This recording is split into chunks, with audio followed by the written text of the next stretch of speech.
সিরাজগঞ্জের উল্লাপাড়ায় উপজেলায় বস্তায় আদা চাষে আগ্রহ বাড়ছে কিন্তু কৃষকের। কৃষি বিভাগের সার্বিক সহযোগিতায় কৃষকরা তাদের বাড়ির আঙিনায় পতিত স্থানে এ চাষাবাদ করছেন। অধিক লাভবান হওয়ায় বিভিন্ন গ্রামে কৃষকের বাড়ির আঙিনায় এখন দেখা মিলছে সারি সারি বস্তায় আদা চাষ। এ বিষয়ে আরো বিস্তারিত তথ্য আমরা জেনে নেব। আমাদের সহকর্মী গোলাম মোস্তফা রুবেল আমাদের সঙ্গে যোগ দিবেন। শুভ সকাল রুবেল। শুভ সকাল রুবেল।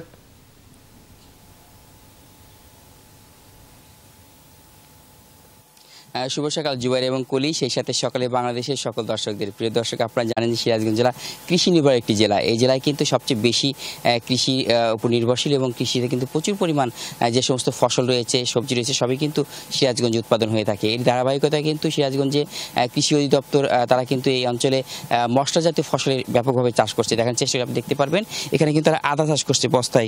এই সারি সারি বস্তা সাজানো হয়েছে, প্রতিটি বস্তার ভিতরে মাটি এবং জৈব সার দিয়ে সেখানে আদা চাষ করছে এবং আদা চাষ করে কিন্তু অনেকটাই সফলতা অর্জন করছে এখানকার কৃষকরা। ধীরে ধীরে কিন্তু পরিত্যক্ত জায়গাগুলোতে এ ধরনের আদা চাষ করে কিন্তু অনেকটাই লাভবান হচ্ছে এই অঞ্চলের কৃষক। কথা বলবো একজন কৃষকের সাথে। আপনার এখানে যে বস্তাগুলো দিয়েছেন, আদা চাষ করছেন, কেমন লাভ হওয়ার সম্ভাবনা রয়েছে এবং একই সাথে এই চাষটি দেখা দেখি আপনার আশেপাশে তারা উদ্বুদ্ধ হচ্ছে কিনা?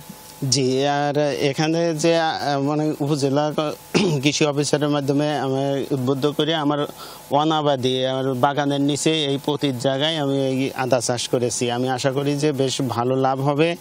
আর আমার এই আদা দেখে আমার অনেক গ্রামের অনেক লোকজন তারা বলছে যে কিভাবে আদা চাষ করতে হবে, আমার কাছে এসে তারা জিজ্ঞেসে এবং আমি তাদের পরামর্শ দিয়েছি। আর আগামীতে আরো অনেক বেশি আদা চাষ করবে সেটি আমরা প্রত্যাশা করছি। কথা বলতে যাচ্ছি এখানকার উপজেলা কৃষি কর্মকর্তা যিনি আছেন তার সাথে।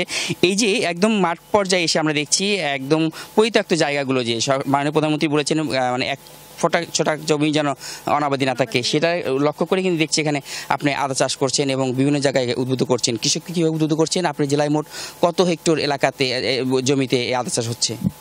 আমরা মূলত মশলাজাত ও প্রযুক্তি সম্প্রসারণ প্রকল্পের আওতায় এই প্রদর্শনীগুলো কৃষকদেরকে দিয়েছি।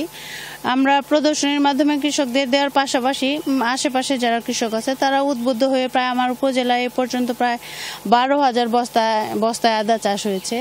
তো এটা দেখা যাচ্ছে যে তারা যে জায়গাটা অনাবাদী অবস্থায় রাখতো সেই জায়গাটা ইউটিলাইজ করতে পারতেছে, পাশাপাশি পারিবারিক যে চাহিদা মশলার সেই চাহিদাটা পূরণ করে বাজারে বিক্রি করে বাড়তি একটা আয়ের কিন্তু সংস্থানের সুযোগ হয়েছে।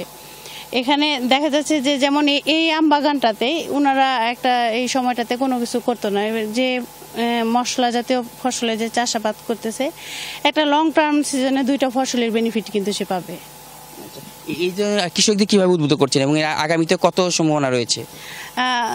আমরা প্রথমবারই দেখা যাচ্ছে যে বস্তায় আদা চাষ প্রদর্শনী করার মাধ্যমে কৃষকের মধ্যে একটা ব্যাপক জাগরণ সৃষ্টি হয়েছে এবং আশেপাশে যাদের বাড়িতে পারছে তারা কিন্তু 10টা 20টা করে বস্তায় পার্সোনাল নিডের জন্য করতেছে। আশা করতেছি সামনের বছরের মধ্যে 20 থেকে 25,000 বস্তা অনায়াসে তারা আমরা অর্জন করতে পারবো। অবশ্যই সেটা আমরা চাচ্ছি। এই যে আপনার এলাকাতে কিভাবে উদ্বুদ্ধ করছেন কৃষকদেরকে? আমরা এখানে মশলা উন্নতজাত এবং প্রযুক্তি সম্প্রসারণ প্রকল্পের আওতায় এখানে একটা প্রদর্শনী স্থাপন করেছি এবং এটা দেখে একটা মোটামুটি এই প্রদর্শনীটার পাশ দিয়ে রাস্তা বয়ে গেছে। এই গ্রামের যত কৃষক 2-3টে গ্রামের কৃষক এখান দিয়ে আসা যাওয়া করে, তারা এই প্রযুক্তিগুলো দেখে এবং দেখার পরে এরা অনেকেই আগ্রহ প্রকাশ করছে।